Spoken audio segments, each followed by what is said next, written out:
Assalamualaikum warahmatullahi wabarakatuh. Selamat siang. Salam. Selamat bahagia untuk kita semua. Dalam rangka menyambut 75 tahun Hari Kemerdekaan Indonesia yang semestinya sudah semakin matang, semakin kuat, semakin jaya.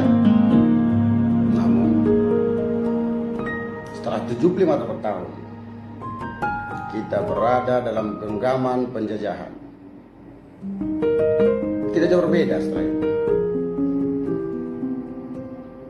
Bahkan menurut kami, saat ini pun kita masih dijajah.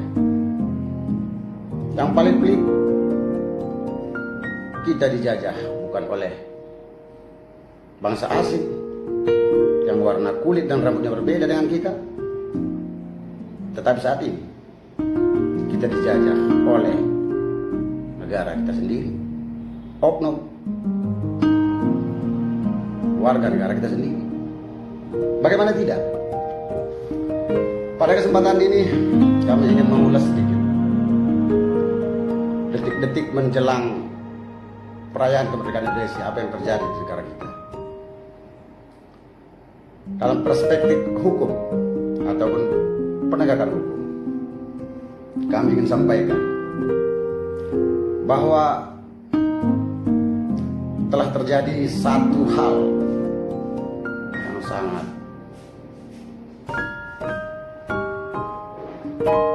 menyeratkan tanda di hati kita masing-masing, membekas dalam pikiran dan perasaan kita. Hal yang terjadi dan beredar di media sosial dan menjadi perbincangan secara nasional, bahkan di luar negeri. Seorang buronan yang telah mencuri uang rakyat, yang telah menyengsarakan rakyat kita.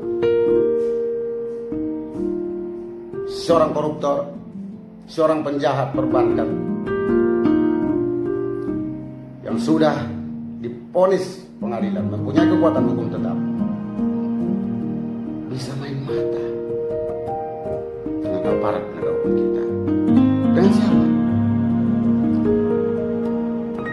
Kita bisa dengar bahwa seorang bernama Joko Chandra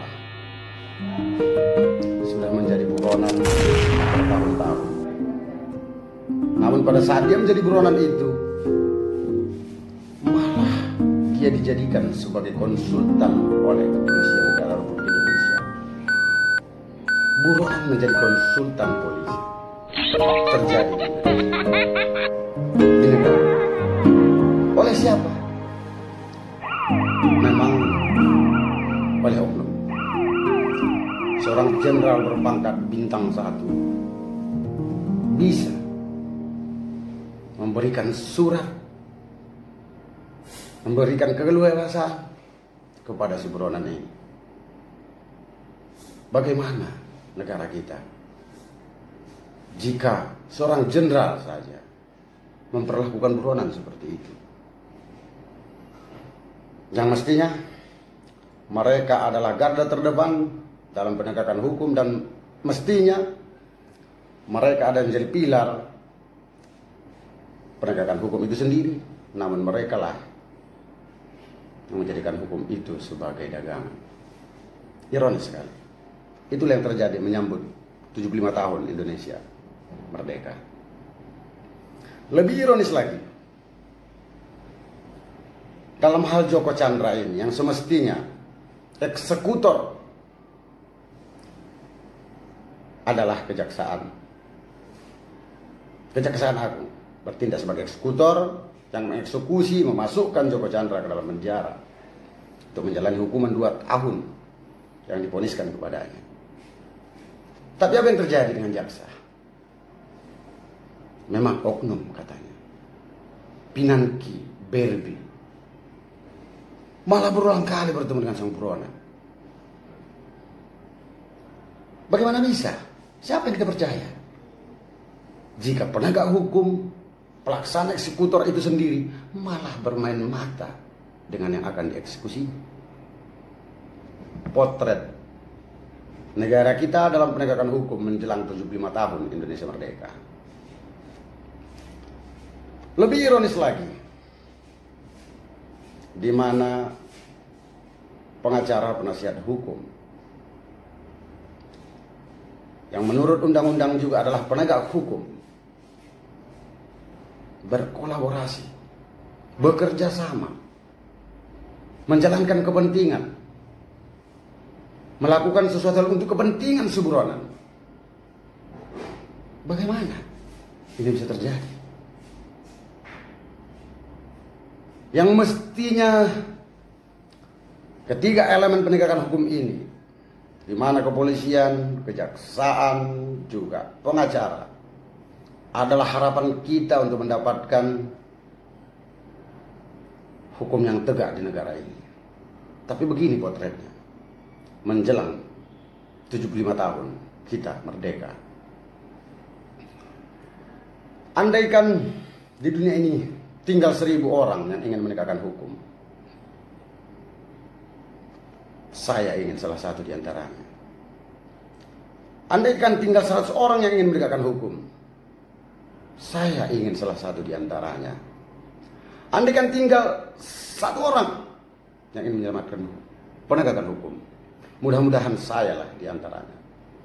Andaikan langit akan runtuh, kita tetap harus menegakkan hukum. Mestinya begitu. Bila hukum itu ingin kita jadikan sebagai panglima, bukan sebagai alat kekuasaan, bukan sebagai alat yang bisa menekan ke sana kemari dan bisa mempermudah orang ke sana kemari. Equality before the law.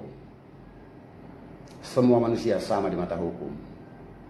Semestinya jadikanlah hukum itu untuk menjadikan persamaan di antara mereka. Bukan jadikan kedudukan itu untuk membedakan dalam penegakan hukum. Kami di sini ingin menyampaikan satu hal, sangat prihatin dengan hal itu. Namun kami tetap optimis bahwa Lembaga Advokasi Bantuan Hukum Bara Api adalah lembaga yang kami dedikasikan untuk menampung aspirasi masyarakat, menampung aspirasi anggota dalam hal penegakan hukum, juga menjadi wadah untuk menampung keluh kesah mereka dalam hal hukum, juga menjadi bantuan bagi mereka yang membutuhkan bantuan hukum.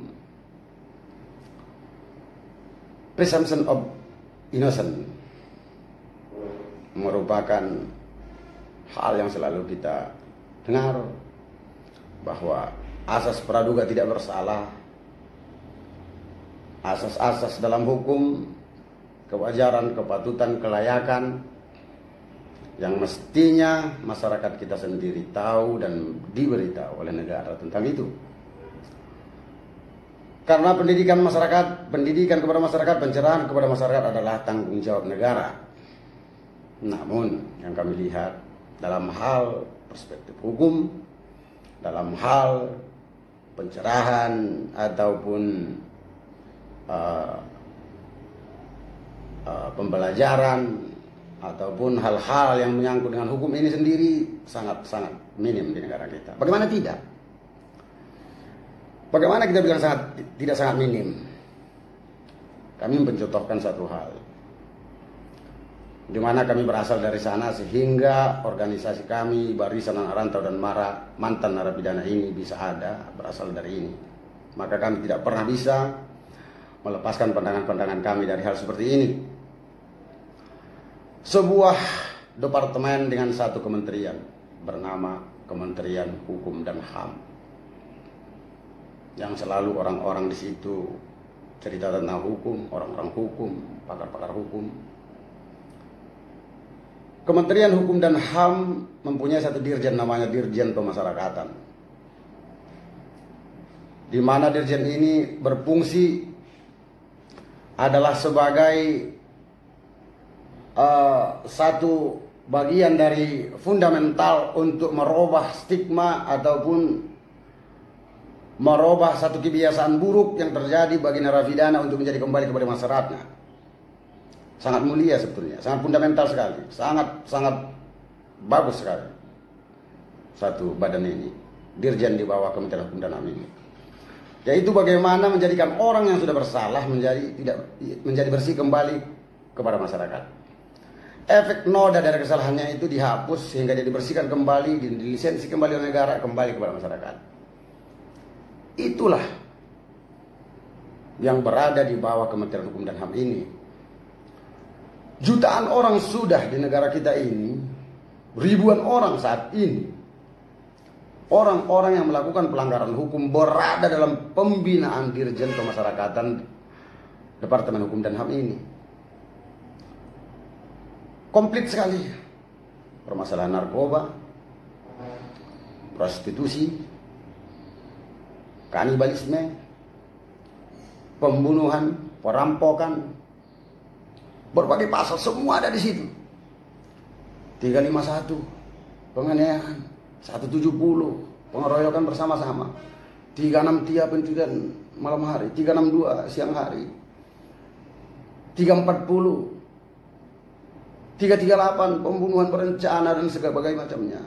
Bahkan di situ ada 378, 372 penipuan, penggelapan. Di dalam itu ada tersangka narkoba, ada tersangka korupsi, ada TPPU pasal 120 keimigrasian. Berbagai macam lengkap, sudah komplit sudah. Bahkan ada pencurian dalam keluarga.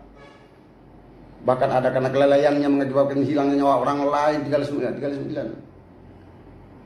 Itu semuanya pelanggar-pelanggar hukum itu ada di bawah pengawasan dan pembinaan Dirjen Pemasyarakatan Kementerian Hukum dan HAM. Kita garis bawahi Kementerian Hukum dan HAM. Namun yang kami lihat, tidak pernah ada satu kali pun di lembaga itu dilakukan